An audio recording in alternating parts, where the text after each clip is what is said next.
George, you're in familiar territory today. Tell me, is there life after football? Certainly is, Tanya. Yeah, it's on one side of it, I've enjoyed the fact that I'm not involved any longer, other than being a sponsor here and organising a few things for them, end of season wise, trip wise. The other side of it really is to see them sort of still down on the bottom is sad to see. They've been very, very competitive. Some promising players coming up through the ranks, and if you're a West Perth supporter, there's light at the end of the tunnel for sure. You're here at Leaderville today. There appears to be no animosity between you and the club. No, none whatsoever. I mean, I get on famously still with all the directors and players, and as I said, I am a sponsor of the football club and help out wherever possible. I've been to most of the games. I'm very much an avid supporter for sure. Are you happy with the young players you were working with last year and the years before have come on this season under Jeff Geeshan? Yeah, a couple have come on very, very well. There's a few today into their first or second league game, which is terrific to see. A few have long-term injuries, which is a little bit sad that haven't quite made it to this level and sustained it. But there is very much some good promise here.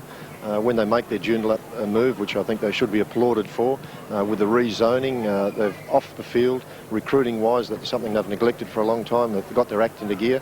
I'm certain there's good things ahead. I believe there's 10 players out there today who weren't with you last season. They would have been handy for you last year. Oh, very much so. There's some good senior players from the Eagles and also some good emerging younger players that sort of complement a good band of players they have here. So they weren't there last year, they were here. I think compliments to Jeff Geeshan on the way he's handled them, the way he's brought them in together. They're playing a good brand of football, and as the scoreboard indicates today, they're doing very, very well so far. Let's hope, after the last few weeks, they've had games shot to pieces and they haven't been able to sustain it. So let's hope they can today. The move to Joondalup, that's going to happen very shortly. And you were obviously in favour of that while you were here? Oh, very much so, yeah. It's something they had to do. The zoning was always against West Perth. Now that the zones have changed, I think it's a step in the right direction.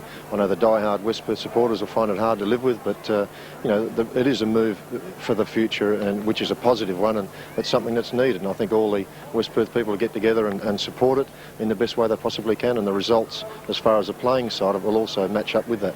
Thanks very much for your time today. Okay, thanks, Tania.